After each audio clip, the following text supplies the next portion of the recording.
монголчуудын түүх, соёл, уламжлал, түүний одоо үнцэн, түүнийг хадгалж явахын утга учир хойштоо өвлөж үлдээх үндэснэрээ одоо он удаан жил язгуур уламжлалаа хадгалж аж төрхийн одоо чухалтай тухай асуудлаар нэрт зохиолч, сэтгүүлч одоо төвөгч Баасангийн номын чимттэй бид ярилцж сунаа. За тэг ярилцахаа өмнө би сая нэг монголчууд гэж залуучууд зориулсан сонсдог ном хийгээд ирсэн шүү дээ. Тэг тэрийг одоо ингээд ийм палаш болгоод одоо бүх одоо уншдаг хэрэглүүд төр шилдэгтэй хийхээр бас нэг жоохон нэмэлт баяжуулалт хийгээд ингээд шинээр гаргасан. Энийг бас одоо уулзсны дурсгал болгож. За их баярлалаа. Гартуулчих. За амжилт хүсье хүүхдүүдтэй сонсгоорой тий. Таны номыг залуучууд их сонссон шүү. Их сонссон таксийн даяаныг суух дээр сонсоо явж идэв. Монголчуудыг түүхээ мэдхэд, түүхээ дурлан сонирхоход үндэснийхээ онцлог одоо бахархлыг сэргээхэд таны энэ монголчууд гэсэн энэ чухал үүрэг үүсгэж явуулчих ш. Баярлалаа. Тий. Одоо яг энэ үүднээс яг манай түүхчид бол бас сайхан бүтээлүүд гаргаж ийн л та. Ер нь бол сурвалж судлаар ер нь яг одоо түүхийн чухалгууд он цагуудаар сэдвүүдээр томоохон бүтээлүүд гаргаж байна. Тэгээ бидний бас нэг одоо нэг дутагдаад байгаа нэг зүйл бол түүнийгээ сурталчлах те. Олон таниулах, уншдаг болгох энэ зүйл жоохон орхигдонгуй байдаг. Тийм учраас нэг залуучууд чинь түүгээ жоохон хөндөрөх те.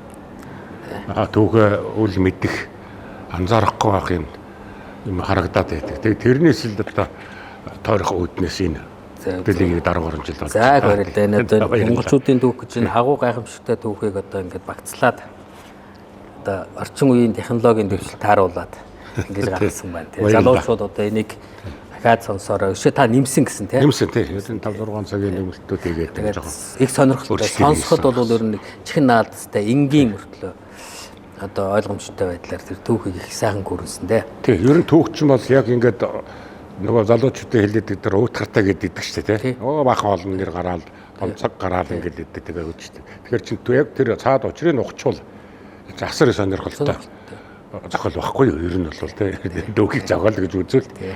За одоо энэ удаагийн бидний нэг харилцах сэдв бол би өөрөөс чинь асууж байд. Монголчуудын энэ иргэншлийн уламжлалт онцлог гэж байна шүү дээ тийм. Бид хин юм бэ? Өмнөд төршөөсөө ер нь одоо энэ ертөнцийн хүн төрлөختнөөс юугаараа ялгарч харагдаж байна. Ягаад тэгээд Монгол гэсэн нэр дор орш тийм бэ гэсэн ийм сэдвийн хүрээнд ярьдаг юм уу гэдэг. Яагаад ингэж хэлж ийн гэхээр тэгээ сүүлийн үед за энэ ер нь ходожсон 20 дугаар зууны 2 дугаар хагасаас үеэс эхлээд энэ шин залуу үе төрж гарч байна. Одоо шинэ үе эхэлчихлээ шүү дээ тийм. За өнгөрсөн 20 дугаар зуунд бол бас нэг бидний нэг аюул бол түүхийг мартагнуулах, түүхийг гуйлах, түүхийг өөр талаас үзэл сурталчилах, улс төржүүлэх хандлага байсан учраас энэ нийт хүмүүс охин залуучууд ихгүй шүү тийм. Нийт хүмүүс түүхээсээ хөндөрөх, түүхөө нөгөө утгартай зүйл гэж үзэх, өнгөрсөн зүгээр нь одоо дурсамжуудын зүйл гэж харах юм бол их төгөөмөл болчихсон. За 90-ад оноос хойш ингээ ардчилсан хувьсгал гарснаас хойш бол чөлөөтөө сэтгэлгээ нэвтрлээ. За хүмүүс бол юу дуртайгаа хэлж ярих эрхэн нээгдлээ. Энэ дотор бас л нөгөө түүхийн асуудал чинь бас босоод ирж байна. Ямар босч ирж өгөхөөр зарим нь нөгөө хэд төвөөс гэж байна. За зарим нь бол өнгөрсөн түүх одоо ер нь хэрэг байна уу да. Өнөөдрийн ажил маргаашийн амьдралыг чухал учраас өхөн маргааш харж амьдрья. Маргааш руугаа тэмүүлж амьдрья гэсэн яриа нийтлэг болчихлоо шүү дээ. Тэгэхээр ингэж бодоод ингэж яажлаа бид нар нөгөө өөрөөсөө холдчихлоо гэж би бодоод байдаг байхгүй. Уламжлалтаа орхинол гэсэн үг шүү дээ тийм. Бусдыг даган дөөрөнө гэсэн үг.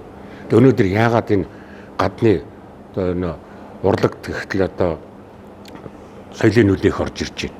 Хувцлалтанд тэгт чинь одоо үндсэндээ бид чи Европччлаа. Тийм ээ. За ахуй хэрэглээ гэхдээ чинь ерөөсөө бас л энэ суурин иргэншлийн өөр нэг хэсэг болчихсон юм шиг байдал шилжлээ шүү дээ. Гэтэл бас зарим нэг хэсэг нь бол яг түүхээ байлгахыг, түүхээ үзье, судлаа, агуулгыг ойлгоё.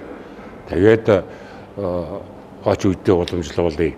Би өөрөө хинбэ гэдгийг мэдрий гэсэн бас нэг хандлага байж. Тэгээ энэний нэг жишээ бол Батэрийн сууж байгаа энэ хар хорийн зоогийн газар байгаа юм л да. Энийг бол залуучууд бүтээсэн Монгол залуучууд түүх соёлын одоо яг мэрэгжлийн ажилтнууд биш тийм. Зүгээр л бизнесмен залуучууд нийлээд тэгээд яг энэ ер нь одоо Монголын их нийслэл хар хорийн хотын өнгө төрхийг за тэр түүхэн үйл явдал Монголын язгуур уламжлал шүтлэг соёлыг одоо ингээд нэгэн цогц харуулсан ийм одоо зоогийн газар байгуулж тэгээд зөвхөн хоолоор үүсдэхээс гадна одоо түүхэн ухамсар суулгахад зориулъя гэсэн нэг юм үйл ажиллагаа хийгдсэн баг. Тэгээ энийг бол би бахархаж баярлаад байгаа юм л да. Тэгээд энэ залуустай хамтраад бас энэ түүхэн контентуудыг хүмүүст бас энэ түүхийн ач холбогдлыг ойлгуулах гэсэн зүйлүүд ингээд манайд нэрт урлаг соёл түүх судлалын эрдэмтдтэй ингээд ярилцлага хийгээд байгаа. Тэгээ нэг одоо үргэлжлэн битэр явж байгаа. Тэгэхээр хоёулаа яриагаа ихэнд ер нь зөвхөн Монголд гэлдэггүй аливаа ард түмэн түүхээ мэдж яхахын ач холбогдол нь ер нь юунд оршдог юм бэ гэдэг. За. Юуны өмнө газар янгууд орж ирж байна. Таны урилгаар. Ягарахгүй орж ирээд ингээд харахаар тэр Монгол ахуй 13 дугаар зууны ямар нэгэн тийм уур амьсгал бол мэдрэгдэхээр байна. Тэгээ залуучууд ийм санаачлаг хийж байгаа нэг сайхан. За та түрүүний яриллаа тэр ер нь түүхээ судлаад ер нь хэрэг байна уу да ер нь өнгөрсөн юм бол өнгөрсөнд нь үлдээгээд одоо ер нь урагшаа харъя гэж ярьдаг тийм дуу бол мэрсэр сонсогддог. Тэгээд тэр түүх судлахын ач холбогдол нэг 2 3 юм дээр байгаа. Нэгдүгээрт нь үндэсний түүх гэдэг бол үндэсний ой санамж шүү дээ. За ой санамжаа бид нар алдчих юм бол хинч болно. Одоо хувь хүн дээр аваад үзье. Хувь хүн хэрвээ ой санамжаа алдсан хүнийг юу гэдэг вэ? Зүнэг гэдэг шүү дээ. За зүнсэн хүн хүүхд хоёр адилхан болдог. Хүүхдийг юм уу одоо тийм зүнэг залгасан хүнийг хинч хуурч чадна, хинч дагуулад хөтлж чадна, эргээд гэрээж болж чадахгүй юм бол ер нь байдал бол нэлээд хүнд. Тэгэхээр таньдаг гүнээ танихаа байна тий өнгөрсөн явдлыг хож бодлно гэдэг ингээд. Яг түнтэй адил байхгүй юу? Үндэстэн өөрийнхөө түүхийг судлаж, ойлгож, мэдэхгүй байх юм бол тэр үндэстэн өөрийнхөө мөн чанар байхгүй болно гэсэн үг. Тэгэхээр энэ дэр үндэсний түүх гэдэг бол үндэсний ой санамж, үндэсний ой санамж бол оршихуйн хамгийн чухал тулгуур гэсэн үг. За нэг тийм. Хоёрт нь ямар ч үндэсний түүхэнд бахархаар юм байна, сургамж авахаар юм байна, янз янзын юм байна. Тэгэхээр бидний түүх, Монголын түүх бол одоо та бүгд мэрэгжлийн түүхч та нарын хажууд би одоо зоригтой ярьж байгаадаа санаа зовж байна. Та намайг түрүүн түүхч хэлчихлээ. Би бол зохиолчлохоос та нарын хажууд түүхч хэлэхэд хэцүү шүү дээ. Тэгээ танаас юм үг сонсоход санаа зовлоо гэж хэлээ тий. Одоо чиний бүх бүтээлүүд ч одоо түүхийн тэгээд бүтээлүүд болдог шүү дээ. Тэгээд тэр түүх дотроос бид нар залуучууд тандаад л ер нь хэлэхэд бидэнд Монголын түүх бол ер нь дэлхийн түүх нэг хэсэг тэгж ярьдаг ш тэр бол Монголын түүх бол дэлхийн түүх байна гэж. Үнэхээр Монголын түүхгүйгээр дэлхийн түүхийг төсөөлөх аргагүй.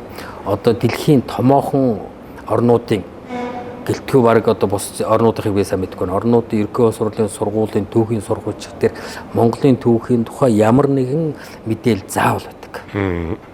Одоо Японых дээр, Хятадных дээр, Англих дээр, Канадных дээр яг зарим янз янзын байдлаар байлгүй Монголын түүхгүйгээр тэр сурагчид бүтэх болцоог болчихж байгаа байхгүй юу. Өөрөлдвөл бидний өгд эцтийн агуутан бахархам түүх бүтээсэн байна. Тэгэхээр бид нар эндээс түүхээс нэгдүгээр ой санамж үлээ, хоёрдугаарт нь тэр сургамж авах, бахархал авах гэсэн юм хоёр юмыг бол байнга авч идэг.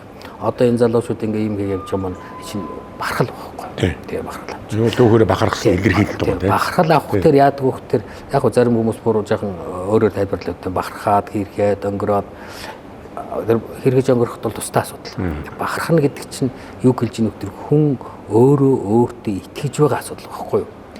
Өөрөө өөрийнхөө үн цэнийг ойлгож байгаа асуудал байхгүй юу? Мэдэрч байгаа асуудал. Өөртөө итгэхгүй өөрийнхөө үн цэнийг мэдэрч чадахгүй хувь хүн амжилт гаргах уу? Боломжгүй шүү дээ. Түүнтэй адилхан үндэсний ухамсар бас яг тэгж явдаг. Тэгжээж үндэсний ухамсар сэргэж байж сэргэн мандал эхэлдэг. Тэгэхээр эндээс тэр бахархал болон сургамж бас байна. Манай Монголын түүхэнд асар их олон сургамж байна. Та бол энэ монголчууд түүхтэрээ тэр сургамжийн тухай олонтоо дурдсан. Одоо ойрын сургамж байна, холын сургамж байна. Тэгээ тэр сургамжаа бид эргэж харж бахархлаа олж иж одоо эргээд үндэстний оюун санаа сэргэх одоо гол одоо хөшүүрэг болно. Тий. Оюун санаа сэргэсэн цагт үндэстэн хөгжим хандахад ястаа үдийн бодоо шиг зүйл байхгүй юу? Тий. Одоо зүгээр манай эдийн засгч голдуу улс төрч голдуу эдийн засаг сэргэжээж одоо улс орон сэргэнэ гэж үү. Тэгинж параллел явж идэг зүйл шүү дээ. Зэрэгцэж явж идэг. Оюун санаа ахуй хоёр зэрэгцэж хөгжихгүйгээр аль нэгний төрөж хөгжих ёсоос байхгүй. Яг харилцсан шууд одоо бурснал хамааралтай зүйлүүд байна шүү дээ. Тэгэхээр бид нар энийг бас бодож л байх хэрэгтэй асуудал байна. Тий, одоо гол нь одоо яг л энд байна л да. Бид нар бол үндэсэндээ нөхөр түүхээ мартвал мөн чанараа алдна. Хинч болчих. Хинч өмнөөс нүгэн зохиож өгч болно. Урвчж болно. Тий. Хинч дагуулад явуулчих болно. Тий. Яаж тоглож болно. Тэгээ айжмаар мөнчнөр алдахтар айжмаар үндэстэн баг болно гэсэн үг. Тий. Бахархалгүй. Тий, бахархалгүй болно гэсэн. Одоо та сайн их олон жишээ хэлэндээ жишээлбэл бусад улс орн өөр улс орныг байлдан дагуулсны дараа хамгийн түрүүнд юуг тулгын хүлээлгдэг вэ гэхээр өөрийнх нь тоолдог тулгын хүлээлгдэг. Тий. Одоо бид нар хамгийн дод жишээгээд тэгэхээр манжнар Монголыг дагуулсныхаа дараа манжийн тоолоор явчихсан шүү дээ. Инка Монголын дэддгээр, найрал төвийн дэддгээр.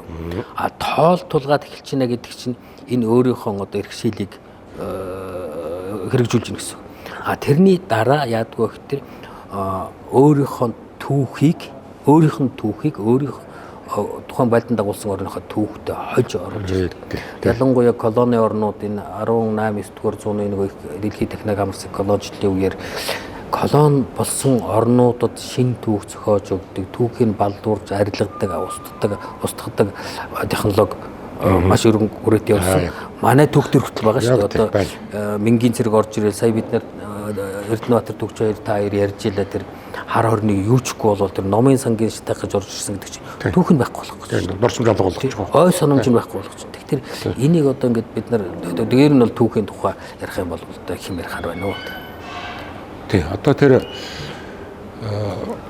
монголчуудын бидний нэг түүхээс олдоод байгаа энэ зүйлэн дээр бас нэг бахархалт зүйлээ бас мартаад байгаатай холбоотой байгаа байхгүй тий.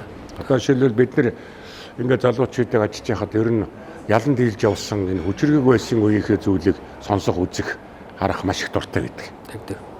Одоо ялангуяа одоо тэр манжийн иргэшээлд орох үе хүртэлхийг сонсох дуртай ажилладаг байхгүй ярих дуртай. Ягаад тэгэхээр бидний нөгөө ялан дийлж исэн дэлхийг дөвчтгэж исэн нөлөөгөө тэлж исэн ийм зүйлүүд байгаа. Тэгээд нөгөө доошоо буугаад манжийн иргэшээлд ороод бууранд оройтсан үеэр ер нь сонсох дурггүй. Тэг ер нь одоо уутахтай ер нь эмзэглэдэг. Би бол тэрийг сонсох дургуй нь уутахтай гэсэн үг зүрх хөвдөд гэдэг байхгүй. Зүрх хөвдөд. Тэг ягаад тэгэхээр ялангуяа тэр Бядлын Батбар гэж ярьдаг тэр үе бол тун хэцүү шүү дээ. 300-400 жил үргэлж харуулсахаар хайр юм гэж бодохоор нойр хөрөхгүй. Тэр чинь хүн хаширна шүү дээ. Бахархаас илүү гаслах, харуулсах юм их төс байнга гаслаад харуулсаад байх юм үзээд байх сонирхолтой байхгүй тий. Тэг энд чи яг нөгөө юу байгаа? Сургамж. Тэгэхээр тэр сургамжаас чинь бид бас жоохон зайлшгүй гэдэг шүү дээ. Яагаад бид жижигэрч вэ гэж хүмүүс бас асуугаар яриад шүү дээ. Өнөөгийн Монгол голонгуй байна. Тэгэхээр би бол энэ өнөөгийн Монгол бол тодорхой хөгжлөгөө төвшөнд бас үрээд өөдөө бас явж эхэлсэн цаг үе эхэлсэн байгаа юм тий. Сэргэн мандал эхэлсэн. Одоо 11 оноос. Одоо бид нар чинь тусгаар улс боллоо, бус иргэшээлээс гарчлаа. За тэгээд үндэстнийхээ соёл уламжлалаар бахархах түүнийхээ сэргээх одоо оролдлогуудыг зүйл өрөөр хийж эхэллээ шүү дээ. Тэгээ энэ дунд нь нэг зүйл байгаа байхгүй социализм үед ингээд таарсан. 1940-од оны үеэс зөвлөлтийн шинжилгээ ухааны актын нөлөө орж ирээд манай өнгөрсөн түүхийг өөрчлөх гэж оролцсон шүү дээ. Оролцсон ч яг уу шууд энэ хийсэн. Түүхийн ном бичиж өгсөн. Одоо зөвлөлтийн шинжилгээ ухааны акт юм.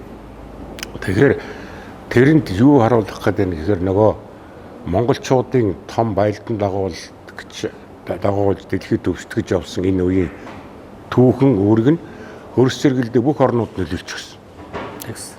Бүгдэнд нь. За яагаад зөвлөлтийн түүхчид Монголын түүхийг тэгж гуйлахыг оролдов. Ялангуяа одоо Чингис хааныг харгис хэрцгий дайнч цуст ярахчин байсан гэж дүрсэлж Монголын ард түмний дайсан жигшхэн өстой болгож үзүүлв те. Тэгэхээр бидний нөгөө энэ түүхэн бахархал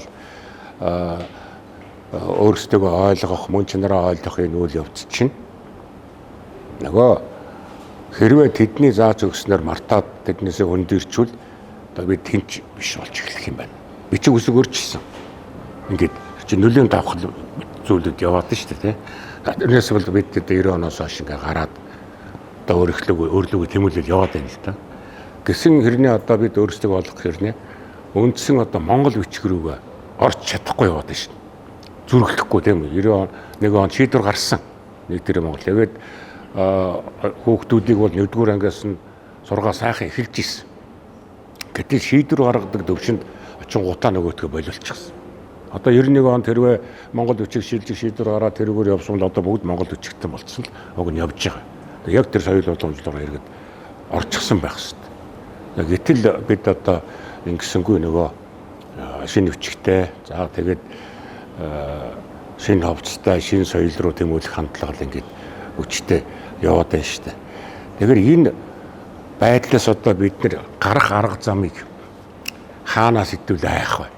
Яаж одоо бид Монголын яг ингээд мөн чанар руугаа тэмүүлсэн өөрөөрөө байхыг оролдсон бусдын нөлөөнд автахгүй хичээсэн тэгээд соёл уламжлалаа тээгч одоо болж чадахгүй юу хийвэл одоо бид энэ лөө явмаар байна. За 2-3 юм байна. Тэр 2004 онд би National Geographic Монголын түүхийн тухай 2 цаг 30 минутын нэг баримтг нь авчихсан. 2004 онд гэсэн. Чин барууныхан одоо Америкт National Geographic чинь баруун Америкт хийсэн юм байна шүү дээ. Америкийн болон одоо Европын голдуу Монгол судлаач эрдэмтэд орсон. Тэгээд тэр нэвтрүүлгийн үндсэн агуулга бол ерөөсөө яг төрүүчин таныг хэлдэг. Ер нь монголчуудын эзлэн төрөмгөл бол варваруудын зарцааны нүүдэл мэт зэрлэг, бүдүүлэг, соёл иргэншлийг сүйтгэгч мөн чанартай довтлогоо байсан маа гэсэн ийм гарч ирсэн. Агуулга ер нь. Тэгээд маш олон эрдэмтдийн дээр ярьж ирсэн. Тэгээд тэр юу гэлж ийн хөхтөр энэ ганц нөгөө хойд хурших биш дэлхийн нийтээрээ ерөнхийдөө бол тиймэрхүү хандлагатай байлаа шүү дээ. Яг нь тэр дунд зөвхөн гэдэн эрдэмтэд байдлыг арай өөрөөр бодиттой харж ирсэн юм байгаа. Одоо харин энэ 2010-ад оноос хойш Монголын түүхийг дэлхийн нийтээрээ их өрмөц өнцгөөс хардаг болоод ирсэн. Тэ. Октор болоод ирсэн. Одоо хятадын төгсчд хүртэл одоо илүү бодиттой хандаг болоод ирлээ. Барууны төгсчд бол одоо монголчуудын энэ ялан дийлсэн 13 дугаар зуунд энэ сая хүрэхтэй гүйтэй хүн амтай технологи гэхэд нэг тийм одоо Европын шиг тийм байхтар хятадын сүрэн хэрэгжлэгч юм уу тийм байхтар байгаагүй. Энэ зөөхөн буруу монголчууд яагаад галтуулын дэлбэрэлт мэт энэ ерөөсийн хүчтэйгээр сэргэн мандва гэдэг юмны нууцыг янз бүрээр хайгаал ингээл янз бүрийн тайлбар гаргалгаа хийгээд байгаа. Тэгээ энд явж таны сүүлчийн нөгөө асуултын гол амин сүнс нь багт байгаа. Бид яавал одоо өөрийнхөө үндэсний оюун санааг сэргээх вэ, соёлоо авч үлдэх вэ гэдэг асуудал байна. Тэр эзэнт гүрний байлдан дагуулын цаана байгаа нууц юу гэхээр их олон юмнаас хамаарч байна. За одоо манай төгсчд голдуу энэ гадныхын бүгд яриад байгаа тийм одоо Чингис хааны том одоо гавьяа зүтгэл тэгээд стратегийн ухаан Монгол жанжтын одоо тэр гарамгай одоо тааж чанар Монгол зэргүүдийн одоо төсвөр атуужл эрд зөрөг зэр зэвсэг өшөө юу үед тийм тэгээ Монгол морины атуужл энэ төр гэл ингээл бусад орнуудын одоо хагарал тэмцэлгээд ингээд маш олон шалтгаанаар тайлбарлаж ярьдаг. Гэхдээ эцэст юу байна вэ гэхээр Монголд надад бол тэгж харагдав. Монгол ертөнцид өөрт нь байна. Тэр ертөнц нь юу гэхээр одоо бид нар соёл гээл үндэсний онцлог гээл ярих тэр бид нар нэг ховцос юм уу одоо ахуйн соёлын хүрээнд тий зан заншлын хүрээнд асуудлыг авч үзээд байдаг. Тэр бол тэр соёл би бол тэгж ойлгоод байна. Тухайн үндэсний соёл зан заншил гэдэг бол тухайн үндэсний орон зай нөхцөл онцгой нөхцөл байдлаас ертөнц оршихуйн мөн чанарыг танин мэдсэн танин мэдхүйдээр суурж гарч ирд юм байна гэж ойлгосон. Тэгж ойлгоод. Хэрвээ тийм танин мэдхүү байхгүй юм бол тийм олон цогцлбор соёл бий болох болцоогүй. Гэтэл монголчуудын хувьд тэр танин мэдхүй ямар төвшөнд байсан бэ гэдэг. Тэгэхээр тухайн үндэстнүүд за энэ дэр нэг жаахан шовинист маягийн хандлага гаргаж иж магадгүй зүгээр. Тухайн үндэстнүүд ямар төвшөнд ертөнцийг танин мэдсэн бэ гэдэг харилцан ялгаатай байна. Юугаар ялгаатай вэ гэхээр суурин иргэншлийн төвшөнд ертөнцийг харах нэг өөр.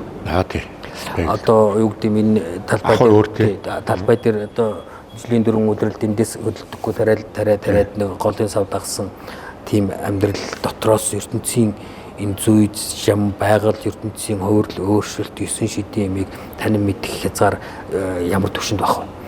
Гэтэл өнөөдөр энд байжгаад хавар болох дээр одоо юу гэдэг богдуулын үрт бүр цаашаа ингээд цаашаа дундгой руу хүртэн үүдэг. Тэр үеийн үүд бол замраг байсан байгаа шүү дээ. Одоо тэр нуус товчон дээр бол хаа байгаа одоо энэ болгоноос нүгэл нэмэдэх нь алах голд очсон ч явж байгаа шиг тийм.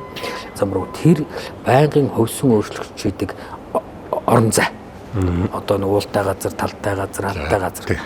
Тэгээд байнгын өөрчлөгч хийдэг ийм цагаан гар дотор байнгын хөвсөн өөрчлөгч хийдэг ах үе дотор байгаа хүмүүс байгаль орчлон ертөнцийн зүй жамыг арай өөрөөр харах болцсон. Тэгээ энэ хоёрын төвшөнд харилцан адилгүй тийм соёл, сэтгэлгээ, хандлага төлөвшин бий болсон.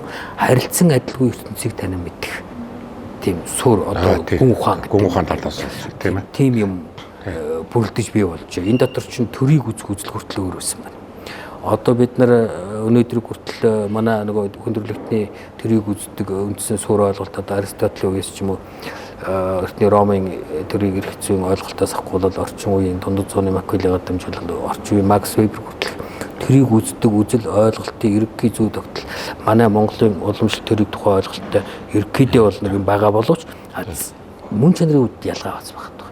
Тэгэхээр өөрөөр хэлбэл монголчуудын танин мэдэх нь хүн болоод энэ ертөнц хүнтэй харьцаж байгаа бүхий л ах トゥ соёд ертөнцтэй харьцаж байгаа бүх юм дээр ертөнцийн зүй тогтлыг танин мэдээ тэнтэйгээ харьцах онцгой тийм зан заншлыг соёлыг бий болгосон байна гэсэн. Сэтгэлгээний их ялгаа. Сэтгэлгээний том ялгаа.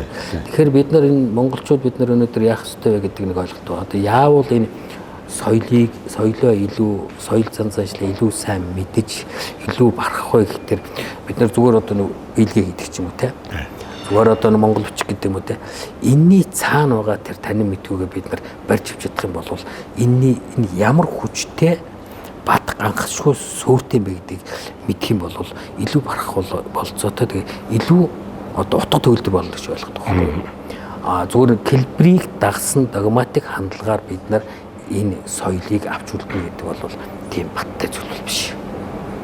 Тэгээ өөрөөр хэлбэл бид нар Монгол үндэсний ертөнцийг үзэх үзлийг бид эхлээд барьж тэмдэрч үзэх хэрэгтэй. Яг тийм. Энэ дээр түүхийн маш олон гаргалгаанууд байна, бэлэгдлийн маш олон гаргалгаанууд байна. Соёлын болоод одоо зан заншлын маш олон гаргалгаанууд байна. Би бол тэгж л хараад байна. Яг үнэ. Одоо тэгээд яг ингэж үзэхээр эргээд манай нөгөө энэ хүүхдээ хүний сургаж байгаа тэр тогтолцоог хөнтөхөөсөө л аргагүй санагдаад байдаг байхгүй. Одоо бид нар чинь энэ одоо гэмбэр идчих нь одоо ямар ч юм гээд янз бүрийн нөгөө сургалтын систем туршаал үзэл энэ зүрийг бариад яваад нь шүү дээ. Гэтэл энэ бол зөвхөн хүнийг одоо тодорхой мэдлэг олгох сургалтын систем байж байгаа шүү дээ, тийм үү? Тоо бодвол сургах, юм уншуул сургах гэдэг юм одоо ингэ. Гэтэл манайх шиг одоо яг ийм цөөн тоотой үндэстний хувьд хоёр том хүчирхэг энэ улсуудын олон хүн амтай улсуудын дунд. За тэгээд хөрстэйгээ одоо зайлшгүй олох гэж байгаа ирээд байгаа энэ нөхцөлдөө энэ уламжлалтын сургалтын юугаа агуулгаа их цэцэрлэгийн наснаас нь эхлээл өөрчлөлт санагддаг байхгүй. Чи яг ийм хүүхд хүн шүү. Одоо тэр тоглоомоор маазлаар юм уу янз бүрээр юм. Тэгээд бүр ухам зургаар заавал чи ингэж заагаад өгөх штэ. Бүр 70 ухамсарт нь хийх зарчмаар би ийм газар төрж өссөн, ийм онцлогтой хүүхд байна шүү гэдэг имийг тоглоомоор нь дуугаар нь шүлгээр нь те ингээд хийж өгсөн энэ систем явсараад 16 нас өргөдөг. За 16 наснаас хойш мэдээж хэрэг яг хүн өөрөө зөд явна уу. Тэгтэл 16 нас өргөтэй хүн Монгол хүн болцсон байх хэрэгтэй. Тийм. Тэгэхээр энэ боловсролын системд оруулах тэр уламжлалт мэдлэг ухаан гэж би нэг бодоод ирээд байгаа юм л да. Мэдлэг ухааныг те Монголын уламжлалт мэдлэг ухаанд суурилсан тэр одоо ертөнцийн дахины одоо тэр тэргүүний дэвшил технологиг нь олгосон ийм сургалтар бол ормоор санагдаад ийм боломж юу байна уу? Тэр яг барууны боловсролын одоо нэг гимрийн хөтөлбөр ч юм уу бас хөтөлбөрөл шүү дээ. Энэ хөтөлбөрөд авах нь бол маш мэдээж их байгаа. Мэдээч хэрэгтэй. Сургалтын хүнийг төлөвшүүлэх, ялангуяа тэр олон талаас нь харах, сэтгэх, бусдыгаа ойлгох, одоо эмпати шин чанартай болох гэдэг ингээд зөвхөн одоо эрдэм мэдлэгтүүдийг өгөх харилцаа хандлага их олон талын юмнууд бас байгаад байгаа юм. За гэхдээ бид таны түрүү гэлдэг бид энэ хоёр том хүчрэг гүрний дунд байгаа локод тэгэд энэ хоёроос онцгой ялгаатай. Энэ хоёроос бүр онцгой ялгаатай. Өөрийн гэсэн өрмөц соёлтой юм онцгой тийм соёл төв боломжтой ард түмэн яавал өөрийнхөө одоо хүн чанарыг барьж үлдэх вэ гэдэг л асуудал байхгүй юу. Түрүүн бид нар ярьсан тэр бид одоо энэ нэг яриад байгаа. Яагаад заавал монголоор үлдэх ёстой юм бэ гэж. За тий гол нь шаардлага нь юу юм бэ? Зайлшгүй тийм шаардлага юм уу? Заавал онцгойлох гэдэг байгаа. Бид нар адилхан бүгдээ одоо ингээд Европ костюмстэй хүмүүсчил ингээд арга царай нь Монгол боловч тэгэл бүгдээ одоо Европ соёлыг авчихсан байна шүү дээ. Тэр чинь нэг худлаа хоосон догматик ч юм уу нэг тийм рүү орох ямар ирүүган гэсэн эргэлзээ хүмүүст их байдаг. Зөвхөн хов хүн ч гэсэн одоо та Үлзийбаатар гэдэг хүн өөрийн гэсэн онцгой өрмөц характер сэтгэлгээ хандлага өөрийн гэсэн соёл ухамсар оюун санааны үнэцүүл байгаа тул та байгаа байхгүй юу? Бусдаас ялгарч байгаа. Тийм байхгүй бол та харахад нэг өөр төрстэй боловч одоо зүгээр одоо стандарт юу гэдэг юм одоо байдаг нэг юм болж байгаа. Үндэстэн гэсэн чинь яг адилхан юм байхгүй юу? Өөрийнхөө онцлог өрмөц хүн чанараа хадгалж авч үлдсэн үндэстэн аль ч оронд хааж утсан тэр үндэстний хүн толгойг дээгүүр байна. Нэгдүгээрт. Хоёрдугаарт үндэстэн ч гэсэн тэр өөрийнхөө суурь мөн чанар дээр илүү одоо хөгжих, илүү хүчтэй хөгжих болцоо байдаг. Бүх юма форматлчаад цоо шинээр гадны соёл аваад гадны одоо соёл ухамсар хандлагаар шин төвшөнд гарч хөгжинө гэдэг бол үлгэр байхгүй юу? Ийм боломжгүй.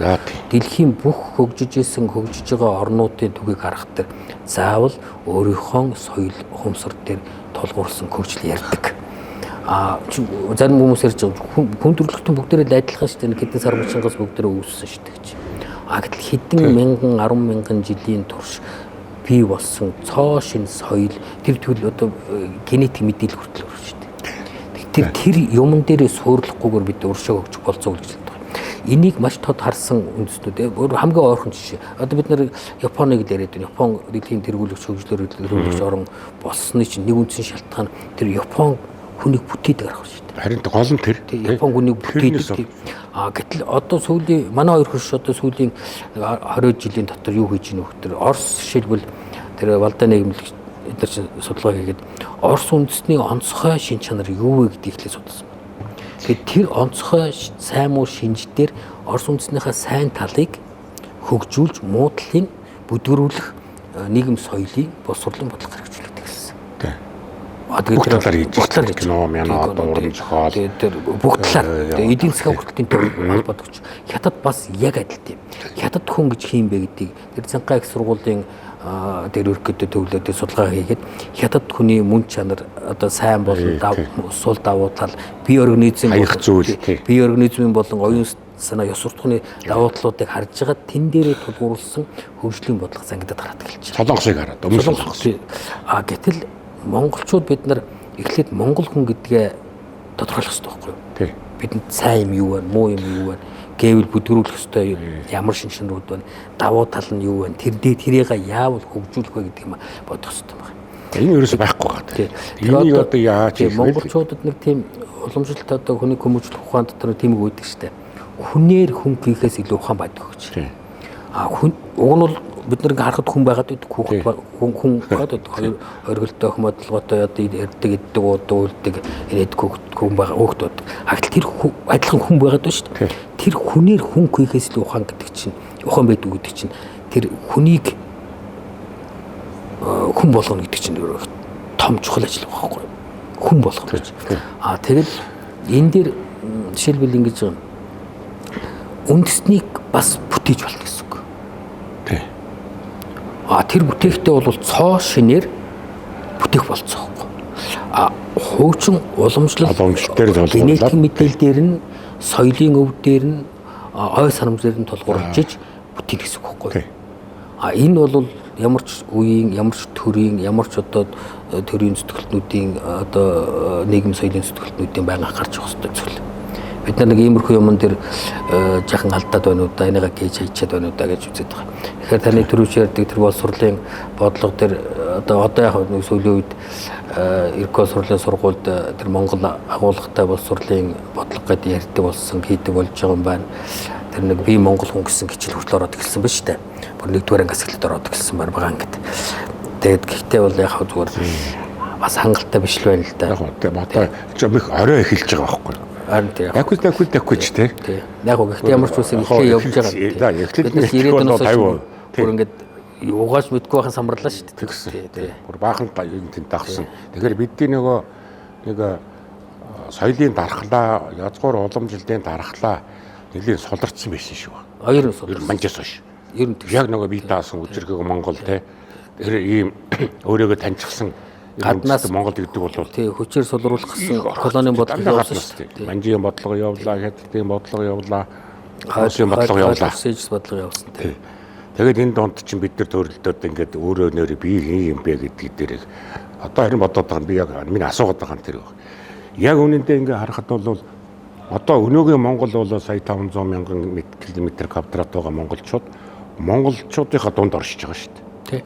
Бидний гадаа Орос байхгүй, Хятад байхгүй. Яг өмнө өөр монголчууд байгаа. Хоёр талд хоёр том буфер зон байгаа. Ард бүрээд монголчууд байж байгаа. Тий. Туваа монгол гэж дээ. Туваа байж. Баруун талд Шинжааны монголчууд байна. Тий, баруун урд талд Шинжааны одоо Бордлын монголчууд байж. Зүүн талд одоо хямны монголчууд ингээ манжуур ингээ байж. Тэгэхээр энэ дотор бид нар чинь яг хэлээрэл Орос Хятадыг тулж чадаагаа болохоос монголтойгоо байж. Эндээс бид нэг том сургамж харамаар байгаа байхгүй. Одоо миний тэр нэг сая имзэглээ бид нар чамаас асуугаад хэлээд байгаа юм. Бид одоо хинбэ гэдгээ тодорхойлох яаж энэ өөрсдөө авч. Яаж уустдгийн жишээ байж байгаа шүү дээ. Тэгж. Бурят гэдэг одоо ч улаан уд тархад те. Бурят монголчууд те. Бурят нэрж байгаа хойд монголчууд. Зүс нь Монгол байгаад байдаг. Соёл сэтгэлгээ нь өөр байхгүй. Соёл сэтгэлгээ хийл байх. Зүсүүд. Гэхдээ хоорондоо суугаад ингээд амьдраад бас Оросоос жоохон олхон шиг байгаад байна тийм үү. Гэтэл нөгөө Монгол гэсэн язгуур нь алга болчихсон. За өмнөд Монголыг хар тийм Хөх хотод харъя л да. Ирээний бол Хөх хот руу очиж нийслэлээр нь очиж харъя. Нөгөө энэ чинь 49 оноос хойш л үйл явцсан шүү дээ. 49 оноос одоо нэг эрчимтэй явсан соёлын өвсгөлөөс шүү. Тий. Одоо бүр 66 оноос хойш. 66 он хүртэл бол монголоор байсан өмнөд Монгол. Тэгэхээр чинь бараг үндсэндээ 50хан жил 50 жил биш шүү дээ. Одоо үндэстэн байхгүй болдгийг бид нар нүдээр харж шүү дээ. Яг боддороо ингээ хараад байгаа байхгүй. Бид яг бидний өмнө хойно байгаа жишээ. Нөгөө мөн чанараа алдчихад шүү дээ. Бахархал алга болгоо. Тэг хятадын далбаан дээр хятадын түүхийг үзээ те. Өөр монголчууд бол өөрхийг тэмцэж чинь те. Тэмцээд байгаа учраас хамгийн сүүл бичиг өсрөө сая дайрч орж шүү дээ те. Яаж чадахгүй л да. Нөгөөдөл чинь тийм олон одоо тэрбум өмнө эсрэг 3 сая өөр монголчууд яах вэ? Өөр монголчууд нэг олон улсын судалгааны том харж ирсэн. Хятад байгаа 50 гаруй үндэстэн дотроос хамгийн их хятадтай релизсэн үндэстэн өөр монголчууд байна. 38.7%. Бараг одоо тий 50 руу явж штэ. Тэр чинь 10 жилийн өмнөх судалгаа штэ. Шинжээр хамгийн бага одоо релизсэн Шинжааны уугрууд. Тэд нар нэг 10 хүрэхгүй 8-9 орчим хувьтай байл харагдчихсан.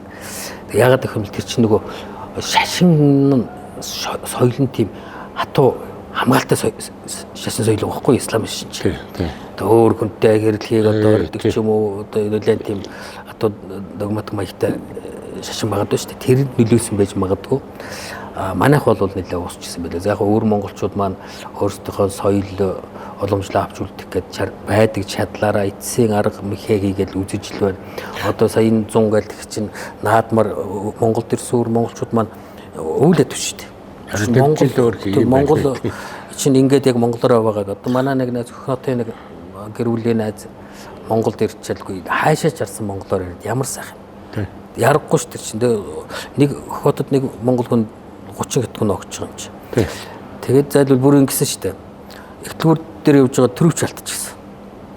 Жоо гэдэг юу анта бандгар төрөвч. Тэгчээ янаануу цоногсгүй яах вэ? Хулгайч хүртэл Монгол юм чи ямар сайн. Эн чин тэр цаана тэнд энэ үгний цаана юу вэ нөхдөр тэр хүн урд ямар нөхцөл байдалд ямар хүн нөхцөл байдал байгааг л харуулдаг байна. Тэгээ одоо нэг талаар одоо энэ нэг талаар түүхэн сургамж өгөхгүй юу? Том гол сургамж. Тэгээ бид нар бол энийг ингээ мөнхийн юм байсан юм шиг л бодоод явдаг байхгүй. Тэгээ өөрийгөө шүүмжлээд байдаг, голоод байдаг. Юу голох биш. Харин баярлж бахархаар тэгээ энийгээ цаашдаа хэвээр авч явахыг тэр мэдрэмж суулгамаар. Яагаад бид нар энэ өвөр Монгол алдчихв? Яагаад энэ Шинжааныхаа нутгийг одоо бид нарын одоо ингээл энэ хил давал цаашаах хүмүүс саяхан 70 гэдэн оны дэлхийн физик газар зүйн зураг дээр энэ урших баруунших газар тэр чигтээ Монгол нэртэл байсан шүү дээ. Тэгээ одоо юу хэтнэртэй болчихсон хойшооч адилхан. Тэгээ энэ 5 Монголын ганц нь гол нь үлдчихэд бус 4 Монгол алдчихад байгаа шалтгаан чинь юу вэ гэдгийг өстой танайд бидний төвчд ингэж ухаж гаргаж ирээд эндээ сургамж яваад өнөөдрийнхөө нөхцөл байдал алдаа оноогоо төвний цэн хэлэдийн ингээл асуудал байгаа байхгүй юу? Тийм байна. Түүхийн үнцэн тэн дээр л бод байгаа. За яг үнэ.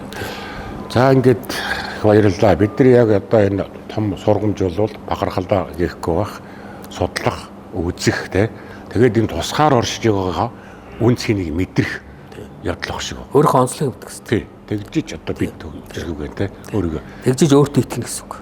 Би бусд хүмүүстээ яг адилхан одоо юу гэдэг ялгарч юм байхгүй, өөрмөц шинж байхгүй байх юм бол над бахархал төрөхгүй. Түүнтэй адилхан үндэст одоо ингээл дэлхийд 80 гаруй орн Монгол хүн амьдарч байна шүү дээ. Гадагшаа гарсан монголчууд дотор зарим нь ингээд бүр уусаа шингээд тэгээ алга болдог байх. Маш олон залуучууд өөрийнхөө би монгол хүн байна гэдгээ хайр газар очиод илүү мэдэрдэг. Мэдрээд ирэнгүүт далбага ардаа өргөөл одоо юу гэдэг наад мар ч юм уу цагаан сараар Монгол дээлээ өмсөөл одоо тэр Вашингтон ч юм уу Чикаго ч юм уу Парис ч юм уу Монгол дээлтэй парад хүртэл хийгээд ингээд яваад байхгүй. Энд чинь яаж нөхдөр би онцлог өөр онцлогтой юм биш үү дээ гэдгийг мэдрээд хэлж байгаа. Тэр чинь өөрөө нөгөө өөрийнхөө үндэсний язгуур руу эргэх том түлхүүр нэг ч гэсэн үг байхгүй. Яг тэр. Одоо энэ гэсэн одоо энийг бүтээсэн залуучууд бол яг тэрлүүгээ эргэж ийн гэсэн үг. Зүгээр нэг гоё тансаг ресторан барайл нэг хэд дүүн хоолоор ашиг болоод бодсонгүй шүү дээ. Энэ түүх бүтээчихэд байгаа байхгүй. Ингээд орж ирсэн хүмүүс ингээд яг бас нэгдүгээр мэдээлэл авчихна. Тэгээ олон сайхан мэдээлэл авчихна. Хоёрдугаар нь ч бас нэг бид өөртөө итгэл төрчихдөг. Бид ийм байсан юм байна шүү дээ. Энэ хар орн чинь одоо нэг цагта дэлхийн соёл, улс төр, шашин эдийн засгийн төв байсан. Дэлхийн шүү. Дэлхийн төв, дэлхийн тийм том төв байсан юм байна гэдгийг энд орж ирэх мэдрээ гарчаа бол тэгэл тэр чинь нэг юмны төвжин нэг ч гэсэн үг шүү дээ. За тэгвэл одоо залуучууд маань ингээд сайхан сэрээд за тэгээд үндэстний ухамсараараа бахархаа түүнийгээ түгээхийн төлөө одоо түүчээлийн ажиллахыг одоо аюулаа хүсье та залуучуудаас их баярлалаа. Энэ залуучууд ч гэсэн амжилт хүсье. Ийм сайхан юм санаачлаа гэж. Сайхан ч газар байд юм байна. Тийм ээ. За баярлалаа. За